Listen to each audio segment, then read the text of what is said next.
O cheiro de pão quente atravessava os corredores do supermercado popular, misturado ao som estridente do microfone anunciando promoções. Helena apertava uma nota de 20 com tanta força que seus dedos estavam pálidos. Gabriel, ao seu lado, arrastava um carrinho de brinquedo, sorrindo inocente, sem entender o cansaço da mãe. A mulher olhava os preços com olhos de soldado em trincheira. Calculava mentalmente cada centavo, cada economia que pudesse render mais 1 litro de leite. Na mochila, o cartão do Bolsa Família recusado. No coração, o medo de ter que explicar ao filho que, de novo, não haveria iogurte. Do outro lado do corredor, vestindo um blazer que sozinho valia mais do que todas as compras do mês de Helena, Alexandre Vidal desfilava com seu olhar superior. Tinha vindo àquela rede apenas para um experimento social que faria em seus stories. Queria ver como o povão vivia, dizia, rindo com o assessor.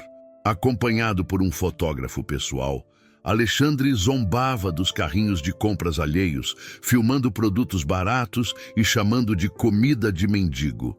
Não demorou até cruzar o caminho de Helena, que tentava passar uma cesta no caixa com moedas contadas, e uma expressão que misturava vergonha e determinação. Essa fila é para doação de esmola? Ele disse alto, com um sorriso cruel nos lábios. O silêncio caiu como uma bomba. Todos olharam. Helena congelou. A caixa hesitou ao digitar o código de barras. Gabriel segurou na saia da mãe assustado. Alexandre riu. Sério que ainda existe esse tipo de gente? 30 e poucos anos na cara, filho sem pai e pedindo fiado? Que país é esse, meu Deus?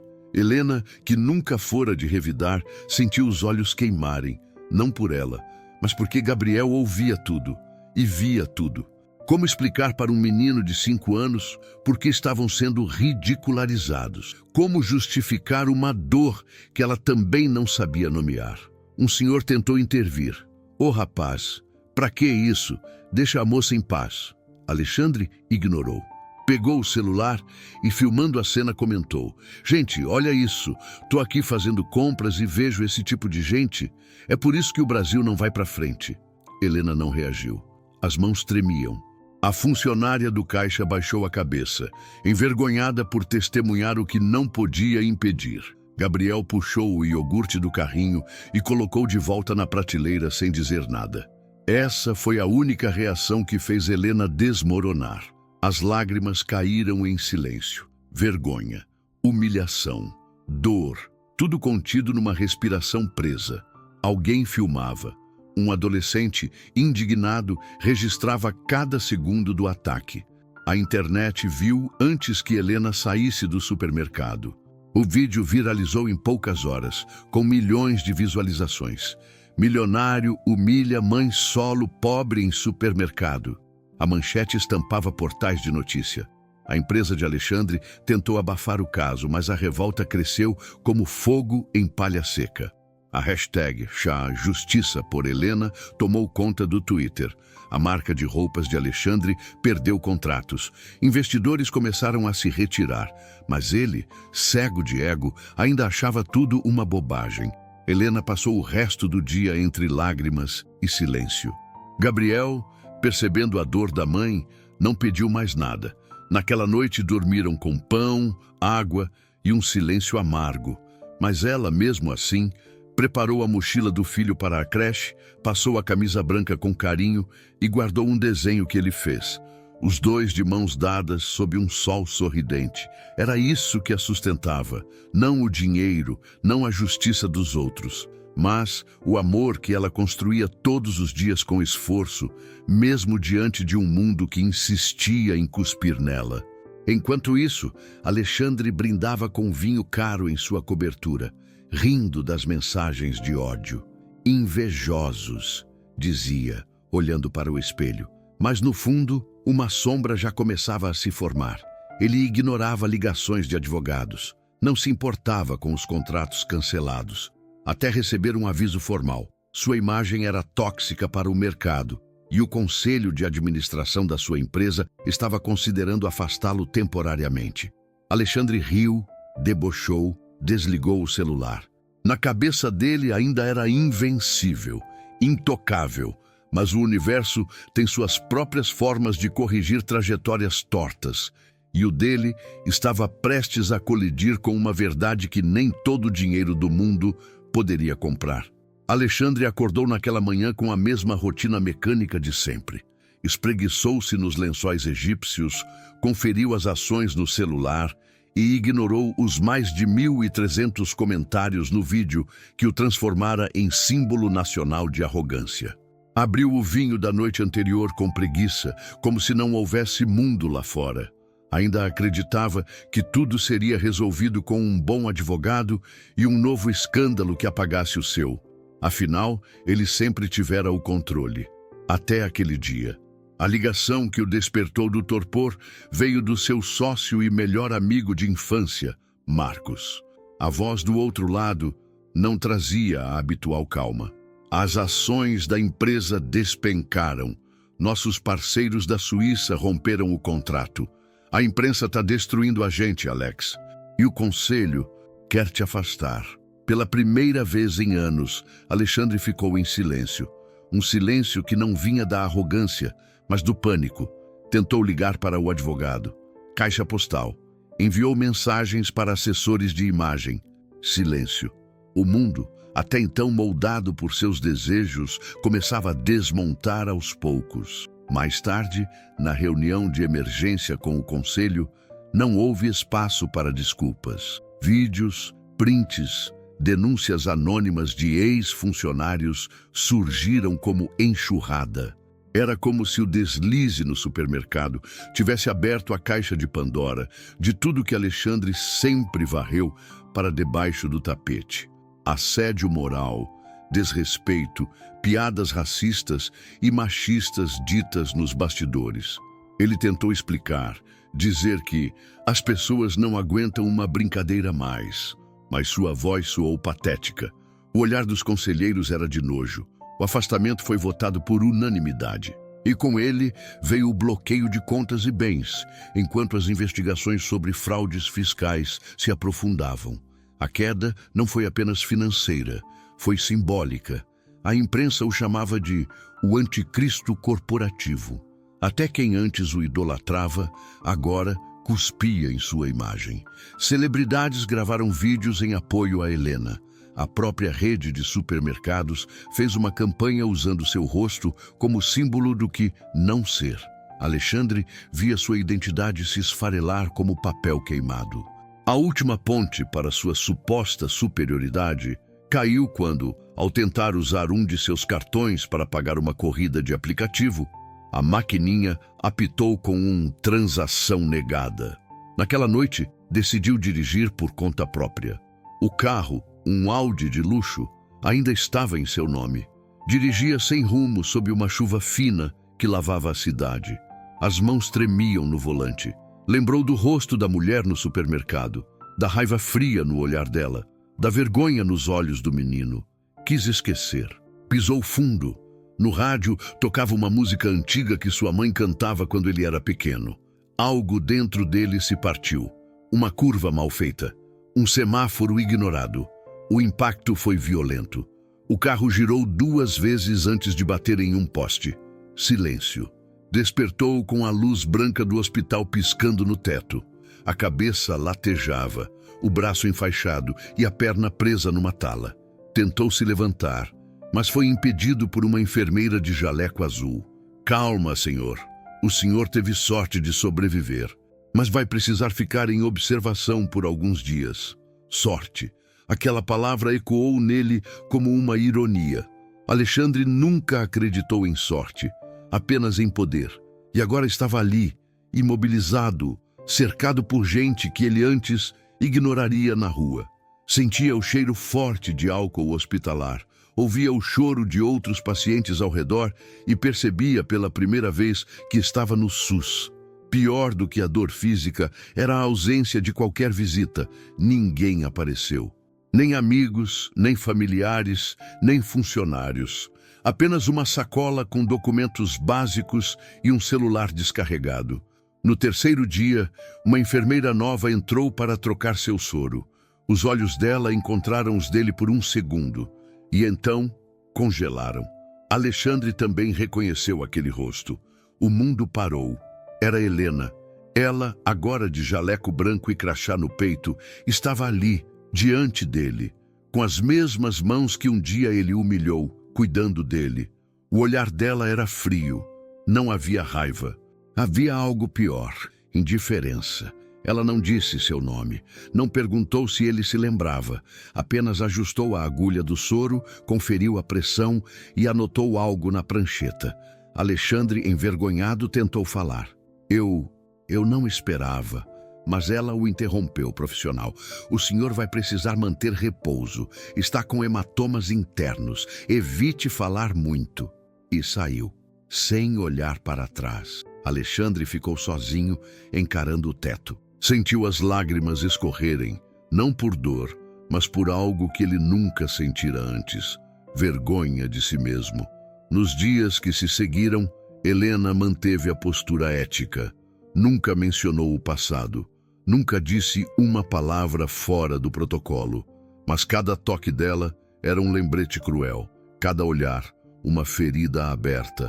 Alexandre, agora dependente daqueles que desprezava, começava a enxergar o mundo como nunca antes. A máscara de arrogância começava a rachar. E sem perceber, ele começava a cair.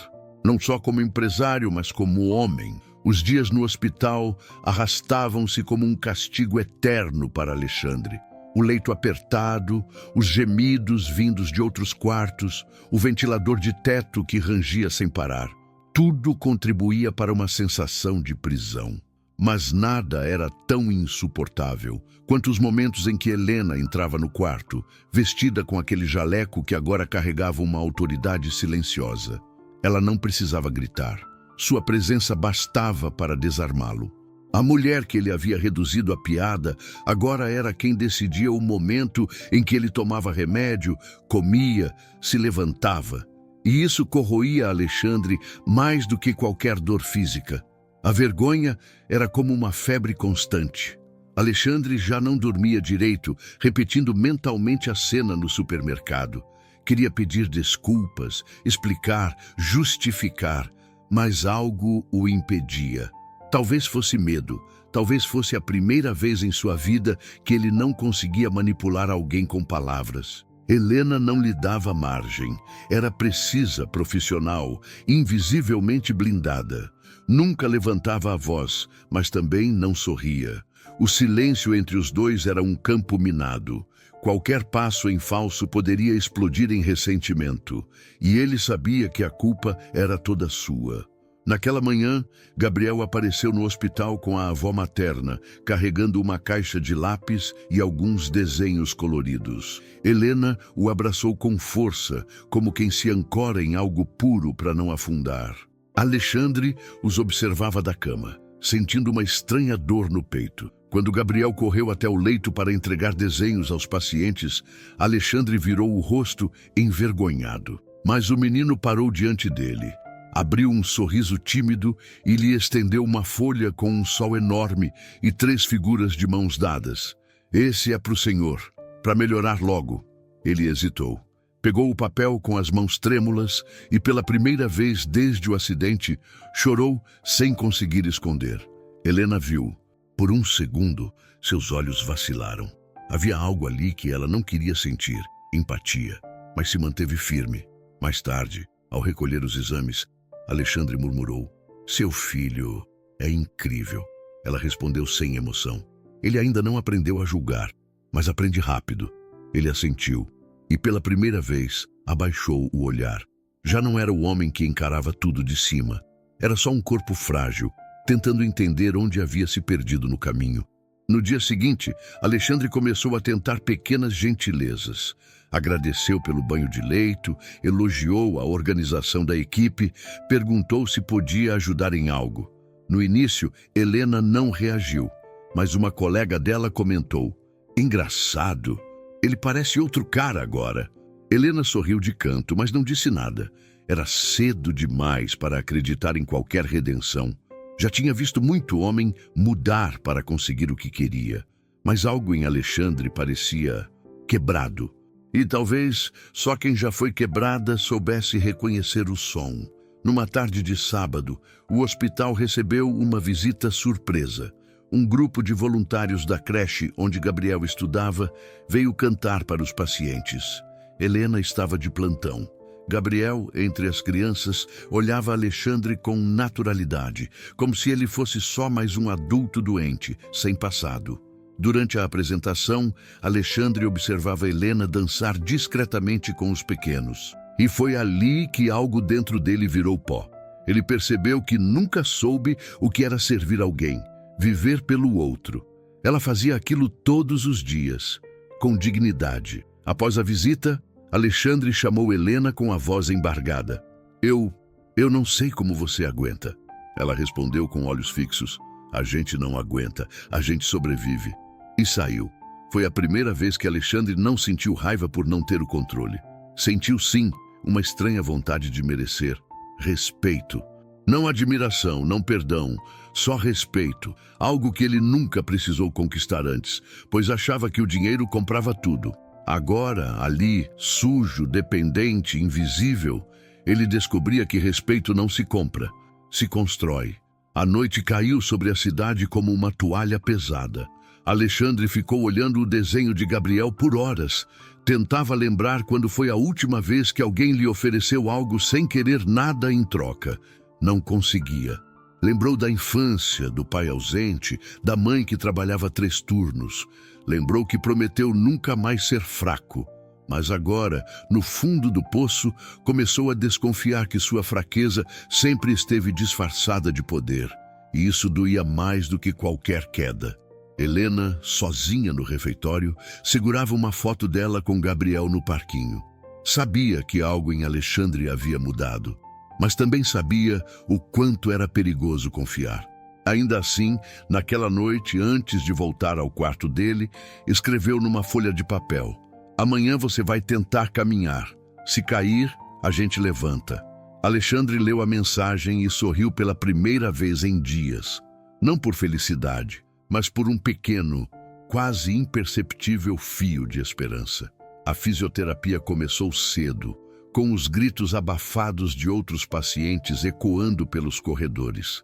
Alexandre, ainda enfraquecido, tentou se levantar da cadeira de rodas sob o olhar atento da técnica.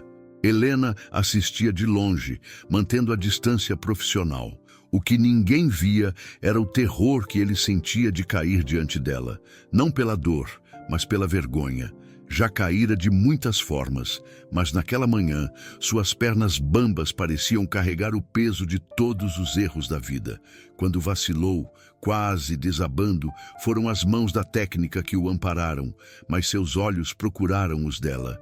Helena não se moveu, apenas observou, e por algum motivo, ele compreendeu. Precisava levantar por si mesmo. Nos dias que seguiram, Alexandre insistiu em participar de tudo. Ajudava outros pacientes a caminhar, pedia para carregar bandejas de refeição, organizava livros na sala de espera. Era como se buscasse redenção nas pequenas tarefas. O antigo CEO, acostumado a dar ordens, agora pedia licença para entrar em salas e esperava sua vez no banheiro. Alguns enfermeiros começaram a brincar com ele. Chamavam-no de Doutor Caído ou Milionário de Alma Penada. Ele ria. Pela primeira vez, ria de si mesmo. E esse riso doía mais do que qualquer zombaria externa. Helena observava em silêncio. Não conseguia entender se o que via era real ou encenação. Sua experiência como mulher e mãe solo a ensinara a desconfiar de tudo que vem fácil, especialmente de homens com histórico de poder. Mas havia momentos em que ela flagrava Alexandre ajudando alguém sem que ninguém estivesse vendo. Um dia, encontrou-o dobrando lençóis no depósito. Noutra tarde, viu-o consolando uma senhora que perdera o marido. Aqueles gestos não pareciam performáticos, pareciam sinceros, e isso a assustava. Gabriel, por outro lado, já havia aceitado a presença de Alexandre como algo natural. Começou a chamá-lo de Tio Alé. Levava-lhe desenhos, perguntava se podia empurrar sua cadeira de rodas. Certa vez, Helena os encontrou rindo juntos no pátio do hospital. Gabriel contava uma piada boba e Alexandre fingia cair de tanto rir. A cena apertou algo dentro dela. Não era dor, era medo. Medo de que a esperança surgisse onde ela jurara nunca mais permitir. Numa tarde chuvosa, o hospital ficou sem energia por horas. Helena, em turno extra, corria de um lado a outro com lanternas. Alexandre ajudava como podia, guiando idosos, recolhendo baldes com goteiras. Em meio ao caos, uma técnica de enfermagem sofreu um desmaio por hipoglicemia. Não havia glicose imediata. Sem pensar, Alexandre correu até a lanchonete próxima. Implorou para levar alimentos mesmo sem dinheiro. "Me cobre depois, a mulher vai morrer." Voltou encharcado, entregou o suco e os biscoitos. Helena assistiu tudo em silêncio. Naquela noite, ela o chamou pelo nome. Não Senhor Vidal, mas Alexandre. E isso significou muito mais do que ele soube expressar. Mas o passado é uma sombra difícil de apagar. Um novo vídeo surgiu nas redes. Trechos antigos de Alexandre em festas de luxo, rindo de pobres, fazendo piadas de cunho machista. Ele assistiu tudo em silêncio, sentado na sala dos enfermeiros, enquanto Helena trocava o curativo de outro paciente. Ninguém disse nada, mas o peso estava no ar. Naquela noite, ele a esperou na saída.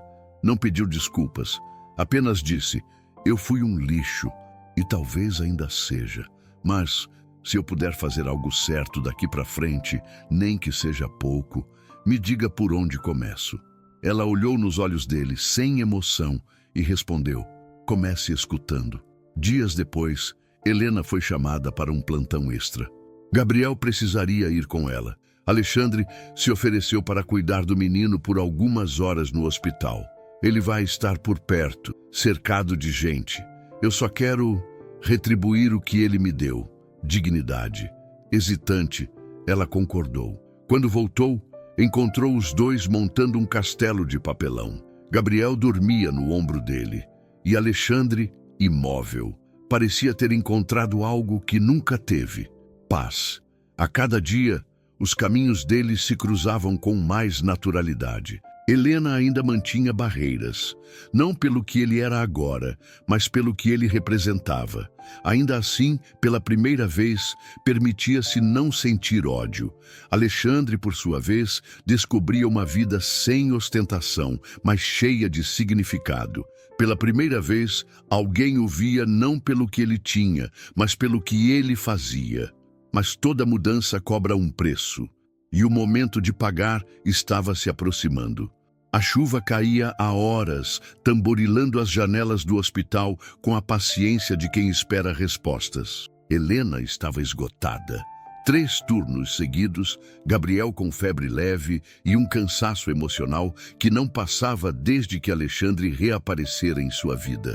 Ele havia se tornado quase uma constante, presente, prestativo, quieto. E isso era perigoso, porque havia algo reconfortante naquele silêncio dele. Algo que ela não queria admitir que gostava. Naquele fim de tarde, algo inesperado aconteceu. Marta, enfermeira veterana e grande amiga de Helena, passou mal no meio do plantão. Queda de pressão, dor no peito, colapso. A ambulância foi chamada, mas demoraria. O médico de plantão estava sobrecarregado e indeciso. Helena implorou por uma decisão urgente, mas os protocolos exigiam autorizações que levariam horas.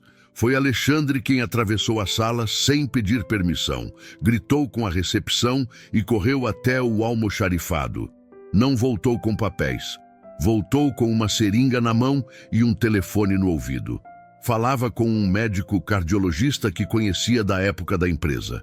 Em minutos, conseguiu que Marta fosse transferida para um hospital particular, pago com o que restava no cartão pessoal, o único ainda desbloqueado.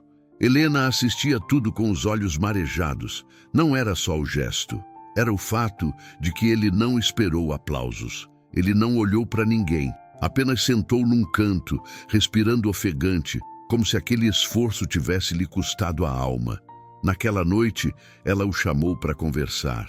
Fora do hospital, no refeitório externo, onde o cheiro de comida e chuva se misturavam como lembrança de infância. Por que você fez aquilo? Ela perguntou, olhando nos olhos dele. Alexandre demorou a responder. Porque eu precisei ver alguém me importar, para entender o que é se importar com alguém. A frase ficou pairando entre eles como algo que não se toca, só se sente.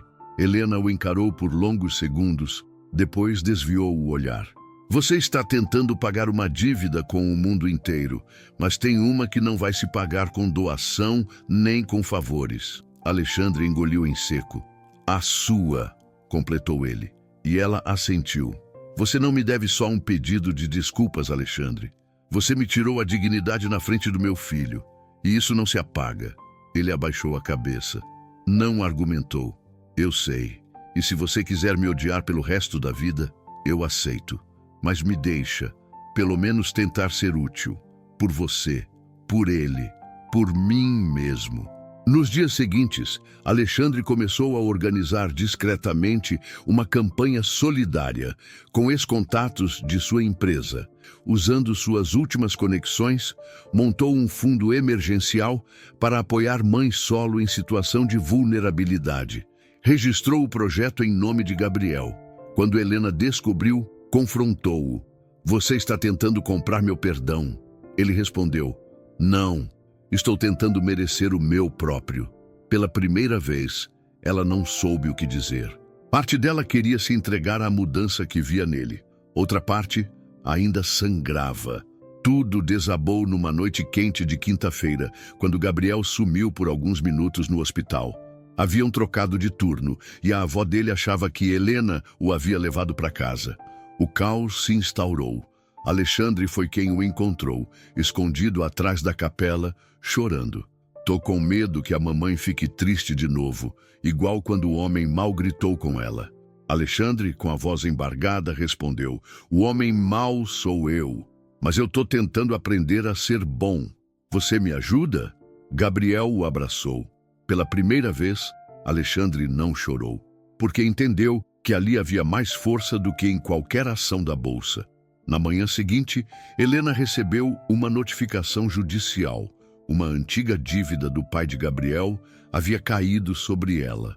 Um empréstimo feito em seu nome sem consentimento. O risco de perder o apartamento onde morava com o filho era real.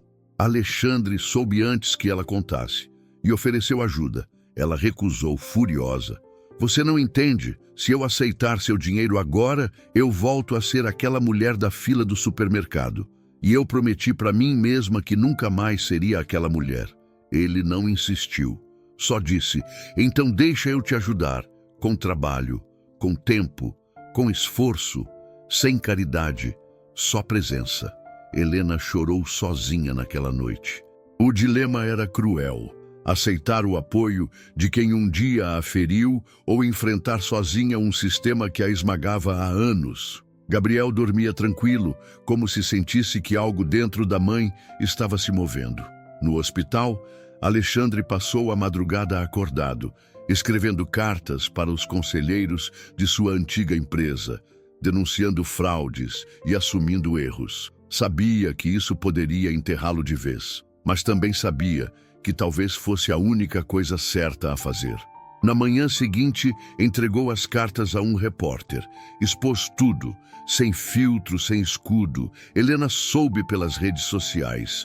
Chorou em silêncio. Pela primeira vez, olhou para ele e não viu mais um homem rico tentando se redimir. Viu um homem tentando ser humano. Pela primeira vez, sentiu vontade de perdoar. O sol da manhã atravessava as janelas do hospital como um convite à esperança. Alexandre, ainda sem alta definitiva, estava sentado na varanda do segundo andar, observando a cidade se mover abaixo dele com uma lentidão que antes desprezava. Agora, aquela lentidão parecia uma bênção. Sua denúncia à imprensa havia causado um escândalo nacional. Diretores da antiga empresa foram presos. Documentos vieram à tona. O nome dele estampava manchetes, mas dessa vez como denunciante, não vilão. Ele não celebrou, apenas respirou. Pela primeira vez em anos, podia respirar. Helena soube da denúncia antes que ele dissesse qualquer coisa. Leu cada linha da reportagem como quem lê uma carta pessoal. Sentiu algo estranho por dentro, como se uma pedra que carregava no peito começasse lentamente a se dissolver. Não era esquecimento, nem alívio, era respeito. E isso, vindo dela, era mais raro que qualquer amor. Ainda assim, não procurou Alexandre naquele dia, não por orgulho, mas porque ainda precisava entender o que havia entre eles, além da dor compartilhada. Gabriel, no entanto, quebrou o silêncio. Correu até Alexandre na varanda com um sorriso de dentes de leite e uma folha nas mãos. Tio Alé, olha, desenhei você consertando o mundo. O desenho mostrava um boneco alto, de terno, segurando um martelo, sorrindo ao lado de uma mulher e de uma criança. Alexandre riu pela primeira vez com leveza. Ajoelhou-se como pôde e disse: "Você é quem conserta o mundo, sabia?" E o menino respondeu, como quem sabe mais do que diz: "Porque você parou de quebrar ele." Mais tarde, Helena apareceu discretamente no corredor. Os dois se olharam em silêncio por longos segundos.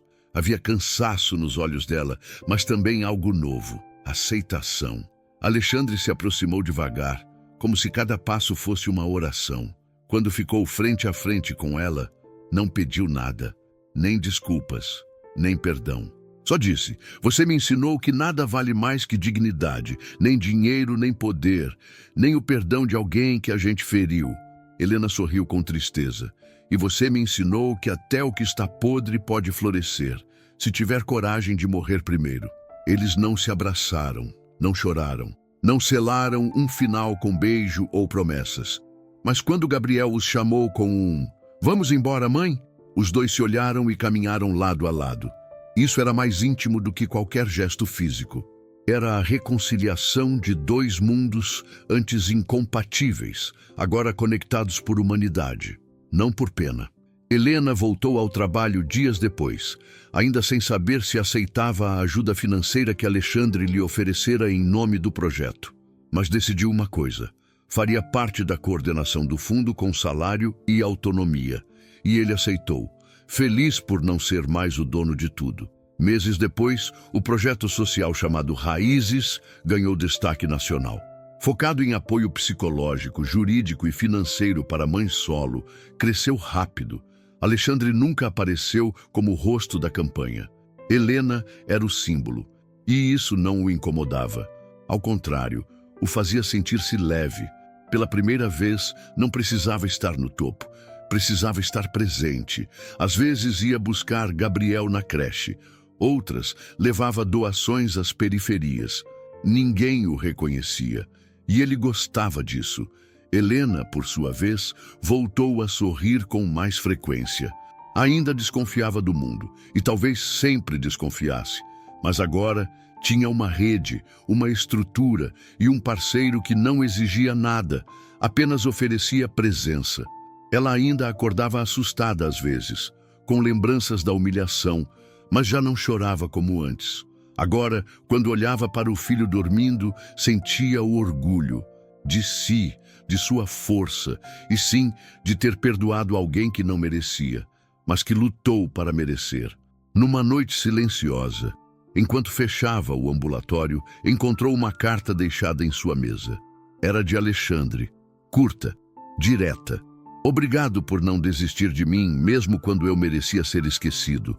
Você foi o espelho onde eu finalmente enxerguei quem eu era e quem eu podia ser."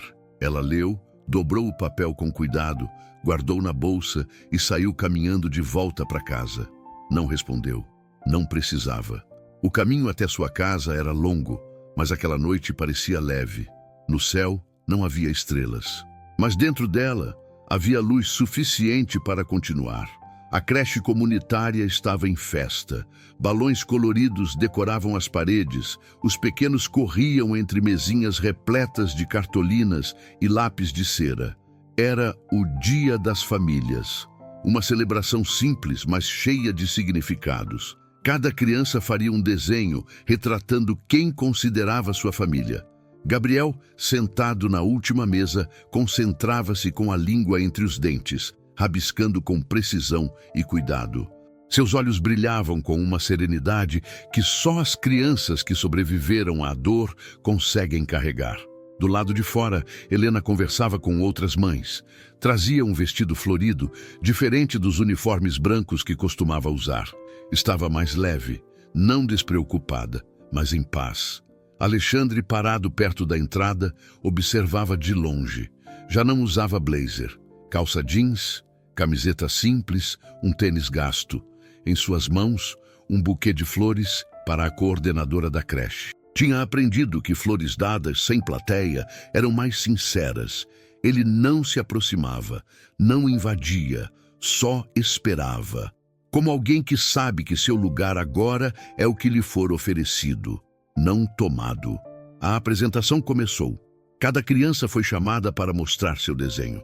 Quando o nome de Gabriel ecoou pelo microfone, Helena se aproximou. Alexandre ficou onde estava. Gabriel subiu no palco improvisado com a folha em mãos. Esse é meu desenho. É a minha família. O público sorriu. Mas quando o papel foi virado para todos verem, o silêncio tomou conta da sala. 3 figuras de mãos dadas. Uma mulher com cabelos castanhos, um homem de camiseta azul e uma criança sorridente entre eles. Acima, um coração enorme. A coordenadora, emocionada, perguntou: "Quem são, Gabriel?" E ele respondeu com naturalidade: "Minha mãe, eu e o tio Alé." Helena cobriu o rosto por um instante, vencida pela emoção. Alexandre, do outro lado, levou a mão à boca, os olhos marejados. A plateia aplaudiu com suavidade, mas para os 3 ali não havia mais som, só a batida de corações que sabiam que algo havia mudado para sempre. Na saída, Gabriel correu até Alexandre, pegou sua mão e puxou. "Tio Alê, a gente pode ir tomar sorvete?" Helena se aproximou, segurando a mochila do filho. Os olhos dela e de Alexandre se encontraram. Ela não disse sim, apenas caminhou ao lado dos dois, sem soltar o sorriso que crescia devagar, como algo que não precisa mais se esconder. Enquanto caminhavam, Gabriel foi contando histórias sobre super-heróis e monstrinhos. Alexandre ouvia com atenção, como se cada palavra fosse ouro. Helena olhava os dois e, pela primeira vez, sentiu que não carregava o mundo sozinha. E isso não era amor, era partilha, respeito, redenção. Chegando na esquina, Alexandre parou diante de uma banca de jornais. No canto de um periódico popular, uma pequena nota dizia: "Projeto Raízes recebe prêmio de inovação social." Criado por ex-executivo e liderado por mãe solo. Ele riu. Pegou o jornal, dobrou com cuidado e colocou no bolso. Já não precisava provar mais nada. Mais tarde, Gabriel guardou o desenho em uma caixa especial, onde também havia uma foto com a mãe no hospital e uma pedra pintada que dizia: "Nada vale mais." Era o seu pequeno cofre de lembranças. Quando perguntaram anos depois o que aquele desenho significava, ele respondeu: "Foi quando minha família começou de verdade."